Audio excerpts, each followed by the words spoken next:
Saudara-saudari yang terkasih, Injil Matius menampilkan perasaan Yusuf dan pergulatan rohaninya. Injil memang sama sekali tidak menyebut perasaan Yusuf, tetapi kita dapat menduga-duga suatu perasaan yang campur aduk di dalam diri Yusuf. Barangkali ia punya perasaan galau begitu tahu Maria mengandung. Kita dapat membayangkan Yusuf menjadi sedih, menjadi gelisah, menjadi bingung, menjadi bimbang, menjadi gundah, menjadi resah. Pikirannya bercabang kemana-mana. Ia menjadi tidak fokus lagi. Meskipun demikian, Yusuf tidak melakukan dramatisasi. Ia tidak cerita kemana-mana bahwa ia dirugikan. Dalam situasi rumit itu, ia tetap tenang, sanggup mengendalikan dirinya. Maka ia bermaksud menceraikan Maria dengan diam-diam. Ia tidak ingin membuat situasinya menjadi gaduh. Ia tetap bersikap hormat terhadap Maria sebagai seorang wanita. Suatu sikap yang sungguh mulia. Mengingat budaya di sana terdapat anggapan bahwa seorang pria itu punya kedudukan yang lebih tinggi daripada wanita. Maka yang punya kedudukan lebih tinggi itu dapat berlaku semaunya. Dan orang yang berkedudukan lebih rendah diminta untuk menerima situasi kalah. Saudara-saudari yang terkasih, perasaan Yusuf memang tidak menentu, namun ia tidak gegabah, tidak terburu-buru untuk mengambil keputusan. Pada Injil tertulis, Yusuf mempertimbangkan maksud itu. Dengan membuat pertimbangan, Yusuf hendak mengendapkan berbagai perasaan yang muncul di dalam dirinya.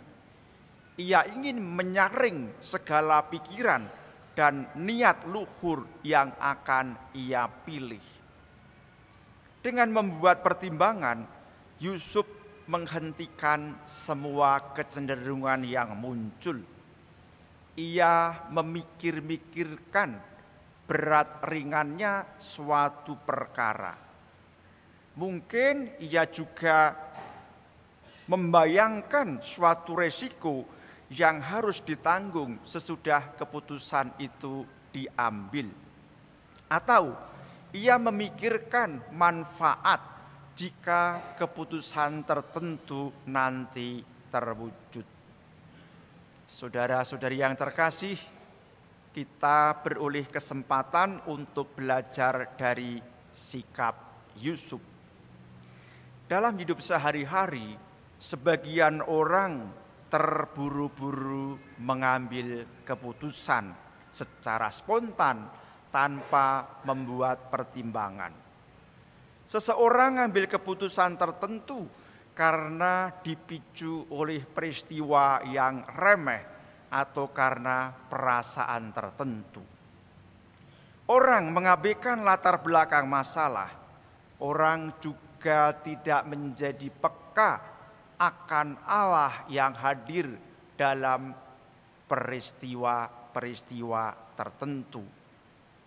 Maka pada akhirnya orang tersebut menjadi sulit berlaku bijaksana. Saudara-saudari yang terkasih, dalam suasana menimbang-nimbang itu, malaikat Tuhan tampak kepada Yusuf dalam mimpi.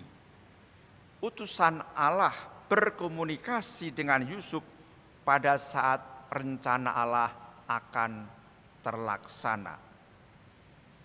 Utusan Allah menyapa Yusuf sebagai anak Daud, anak seorang raja dan bukan anak rakyat biasa. Seorang raja itu seperti yang kita ketahui tentu punya tanggung jawab terhadap keamanan negaranya. Ia mesti mengusahakan kesejahteraan rakyat. Seorang raja tidak lari dari masalah. Daud adalah orang besar, maka Yusuf mewarisi kebesaran Daud. Malaikat Tuhan menyampaikan pesan kepada Yusuf. Ia diminta ambil peran dalam rencana Allah dengan mengambil Maria sebagai istrinya. Anak di dalam kandungan Maria adalah dari Roh Kudus dan bukan dari seorang pria manapun juga. Yusuf diminta menamai anak laki-laki yang lahir dari Maria bernama Yesus. Saudara-saudari yang terkasih, sesudah bangun dari tidurnya, Yusuf berbuat seperti yang diperintahkan malaikat Tuhan itu kepadanya. Ia mengambil Maria sebagai istrinya. Pergulatan rohani Yusuf menjadi teladan bagi kita semua, laki-laki maupun perempuan, kita yang tua maupun yang muda. Sepintas apa yang dijumpai pertama kali oleh Yusuf seolah merupakan masalah, ternyata adalah berkah. Hal itu dapat terjadi karena Yusuf mengikuti dan mentaati apa yang dinasihatkan oleh malaikat Allah. Kiranya Yusuf dibesarkan hatinya oleh malaikat Allah. Semula ia merasa diri tidak pantas menghadapi misteri kehadiran Allah yang seperti itu. Yusuf menerima Maria di rumahnya. Ia memberi nama kepada anaknya, maka si anak ini punya tempat yang sah dalam silsilah Daud. Anak yang dikandung dari Roh Allah secara hukum diakui sebagai anak Daud.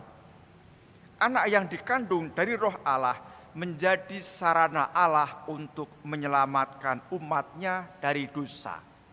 Maka kita sekarang ini mewarisi keselamatan Allah. Saudara-saudari yang terkasih, pada diri Yusuf kita dapat menyaksikan seorang pribadi yang tulus hatinya.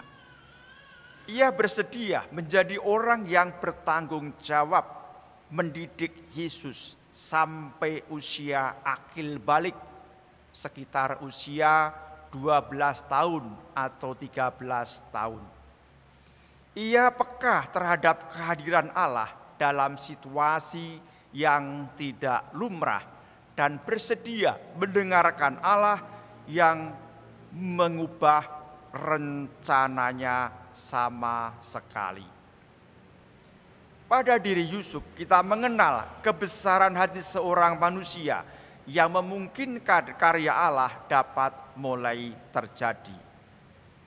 Saudara-saudari yang terkasih, apa yang dialami oleh Yusuf mengingatkan kita semua bahwa setiap orang yang memandang masalah sebagai sebuah beban, apalagi tidak terbuka terhadap karya Allah, ia dapat terhimpit oleh masalah tersebut dan orang lain belum tentu akan merasakan berkahnya.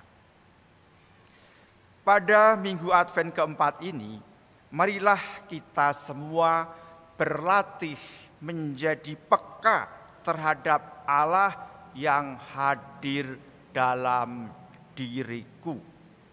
Kita berusaha menyisihkan waktu beberapa menit setiap hari untuk mengenali Allah yang hadir dalam peristiwa yang lumrah setiap harinya. Kita ingin merasakan anugerah Allah. Dan anugerah Allah itu tidak sama dengan hal-hal yang fisik, tidak sama dengan hal-hal material.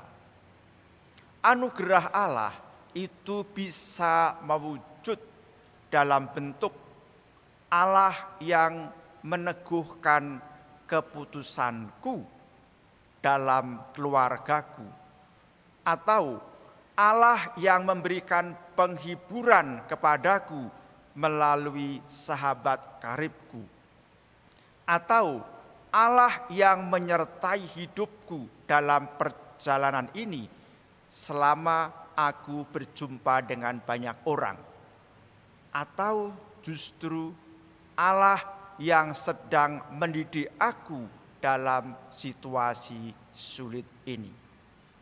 Semoga dengan usaha melatih kepekaan mengenali Allah yang hadir dalam hidupku, aku beroleh anugerah untuk menjadi tulus sebagaimana Santo Yusuf tulus. Dimuliakan Tuhan kini dan sepanjang masa. Amin.